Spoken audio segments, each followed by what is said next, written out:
आमचं आता सगळं आवरलंय आणि आम्ही निघालोय पप्पांच्या फ्रेंडच्या घरी. तर तिथं थोडा वेळ 5-10 मिनटं थांबणार आणि मग निघणार जिथं आम्हाला जायचं तिथं, म्हणजे ते कणेरी मठला. तर मग आता बेबी तर झोपलंय मस्त. आता थोडं भेटू तिकडे डायरेक्ट कणेरी मठला भेटू, त्यांच्या घरी वगैरे नाही काढणार मी.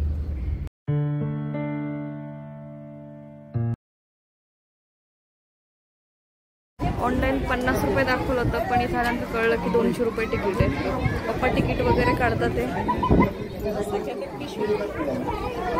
नानाकडे ऑलरेडी पिशवी.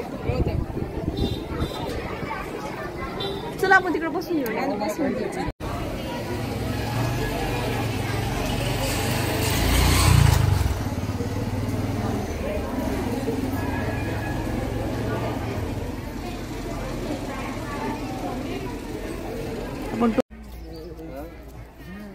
अरे बापरे, बघ तिला ऊन लागण रे म्हणून हिट घेणार. विष्णूची मूर्ती आहे. कोणती हो पप्पा? हे काय समोर? हा, अरे किती छान आहे बघ. शेषनाग बरोबर. शेषनाग बघ ना. हे बघ इकडे बघ, ही मूर्ती बघ, ही बघ, हे बघ, हे बघ किती छान आहे बघ. हे खरं फिरायला रात्री मजा येते. हा ना, पण आपलं चुकलं ना सगळं, काय करणार.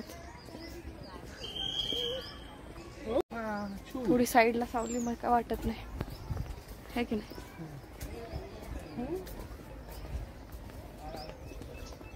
इकडे काय रे? इकडे काही नाही आहे. काही नाही, काही नाही म्हणजे काय म्हणजे फक्त ते असं ते चिन्ह केलेलं आहे. तर इथं आतमध्ये सप्तऋषींचं छोटस असं गार्डन टाईप होतं, ते हे काढलं, ते झालं. आणि आता बघू दुसरीकडे निघालं. इकडे हे बघा, हे गार्डन. हे गार्डन मध्ये बसून काढते ना मी एक माझा. हे बघा, हे गार्डन. हे गार्डन मध्ये बसून काढते ना मी एक माझा. अट्रॅक्शन फोटो काढण्यासाठी छान आहे, म्हणजे गार्डन तरी मस्त आहे, फ्लॉवर्स वगैरे छान आहेत. इकडे छान गार्डन आहे, वेगवेगळे स्टॅच्यूज पण आहेत, बघू शकता तुम्ही तिकडे.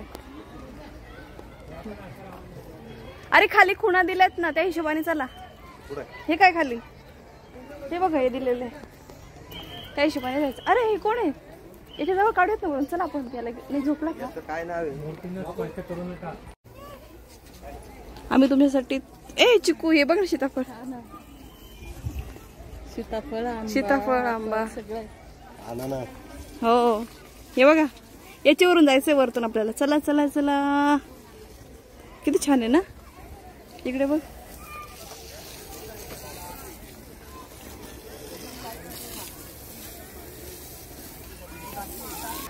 पाण्याचा वास किती मस्त येतो ना.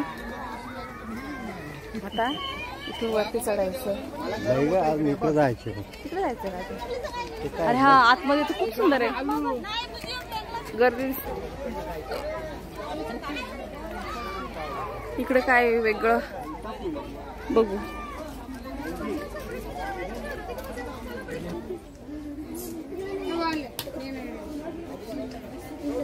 हा, सगळ्या कुंड्याच आहेत, असं केलंय वरती.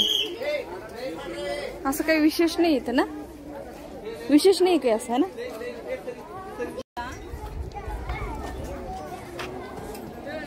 स्टॅच्यू बघे. हा हो, चल.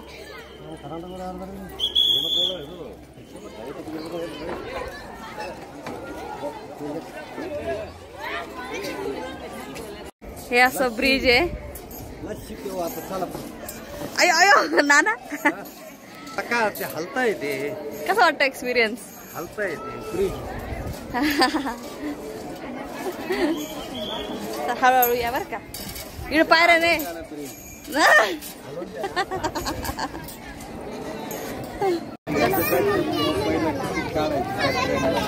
ओरिजिनल ट्रेन मध्ये जायचं.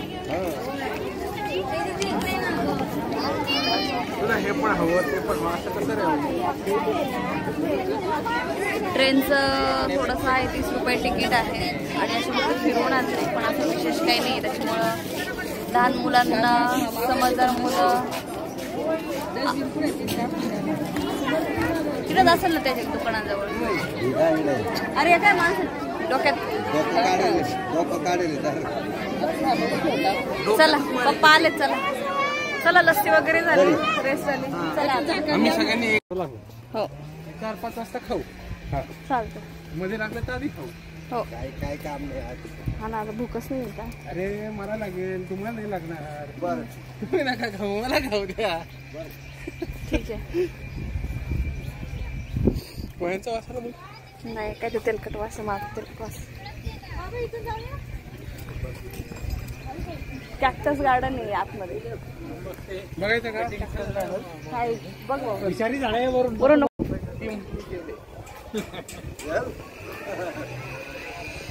जेल वगैरे काही नाही. दिसतंय का तो? किंवा मग इथले जे लोकांना राहत असतील ना त्यांच्यासाठी राहण्याचं असेल. 5-6 पार्किंग तुम्ही ना तुम्ही नाही काही व्यवस्थित. गुगल टाकताना पार्किंग टाकलं होतं आणि तिकडेच गाडी वळवली डायरेक्ट. हे बघा म्युझियम आहे बट खूप फिरायला लागणार आहे. काय रे त्याला फीड करून घेऊ थोडस एका ठिकाणी बस. ह्याच्यात नाहीये बेबी. असं वाटतं तुला बेबी? त्याला बरं वेळ झालं मी केलेलंच नाहीये गाडीमध्ये, तेव्हाच केलं होतं ते, आहे की नाही काका? हा बेबी मुलांसाठी असं अट्रॅक्शन आहे छान. अरे ते डोक्यावर घे ना, चला ना लांबून. लांबून हे बघा, ग्राम जीवन हे लांबून बघितलं. अच्छा आज वीकेंड आहे ना, इकडे खूपच गर्दी. प्राचीन शिव मंदिराकडे जातो आता.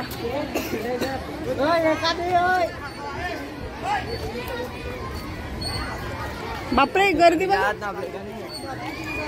खूपच गर्दी.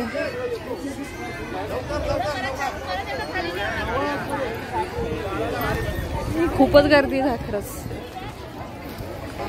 ते जे गावाचं जे म्युझियम होतं खूपच गर्दी होती, मग तिकडे जायचं कॅन्सल केलं. आता जातोय शिव मंदिर, प्राचीन शिव मंदिर. सो नमस्कार मंडळी. ब्लॉग हा एंड करायचा राहिला होता म्हणून म्हटलं चला ब्लॉग एंड करूयात. तर आम्ही जेव्हा कनेरमठला गेलो होतो तर तिथं दुपारच्या टायमिंगलाच पोहोचलो. तर नॉर्मली काय असतं की तुम्ही संध्याकाळच्या वेळेला पोहोचला बेबीसोबत तर वेल अँड गुड, म्हणजे काहीच प्रॉब्लेम येत नाही. पण असं दुपारचं वगैरे थोडंसं डिफिकल्ट होतं. सो आम्ही जे शिव मंदिराकडे जे जायचो तेही कॅन्सल केलं, गावाकडची संस्कृती तेही कॅन्सल केलं. म्हणजे ओव्हरऑल आम्ही सगळं कॅन्सल करून फक्त गार्डन फिरूनच मागे आलो, कारण ऊन खूप होतं आणि बेबी खूप चिडचिड वगैरे करत होता. त्याच्यामुळं ते सगळं नाही करता आलं आम्हाला. आणि by the way online 50 rupees काहीतरी एंट्री फी आहे, तर त्यांनी बहुतेक अपडेट नाही केलेलं आहे. तर तिथे 200 पर पर्सन असं चार्ज आहे. आणि आतमध्ये गेल्यानंतर पण जे तुम्हाला जे म्युझियम बघायचं असेल किंवा शिव मंदिर बघायचं असेल प्राचीनकालीन किंवा तारांगण वगैरे जे काही बघायचं त्याच्या पर पर्सन वेगळी फीज, आतमध्ये वेगळी, ही फक्त एंट्री फीज आहे. तर हे मला तुमच्याशी शेअर करायचं होतं, कारण थोडंसं कन्फ्युज होतं. मला असं वाटलं होतं की 200 मध्येच सगळं इन्क्लूड आहे, पण तसं नाहीये. तर आणि आतमध्ये खाण्याचे वगैरे असले काही ऑप्शन पण नाहीये, म्हणजे आतमध्ये भरपूर मोठं आहे ते, तर खाण्याचे वगैरे काही ऑप्शन नाहीये म्हणजे आपल्यासाठी.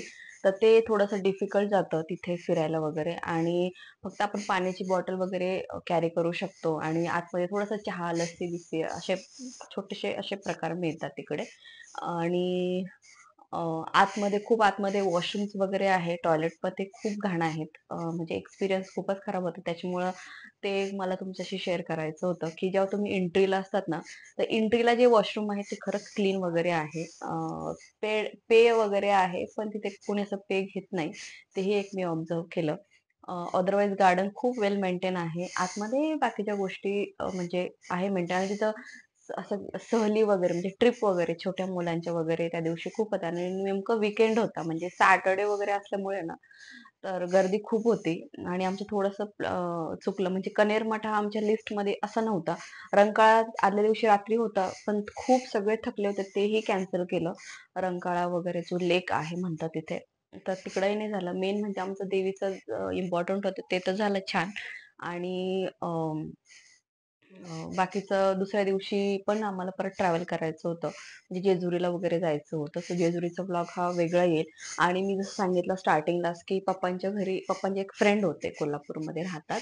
तर त्यांच्या नी सगळी आमची कोल्हापूरमध्ये राहण्याची वगैरे सोय, हॉटेल वगैरे त्यांनी बघितलेलं. हॉटेल खरंच छान होतं. हॉटेल रॅडियंट म्हणून होतं.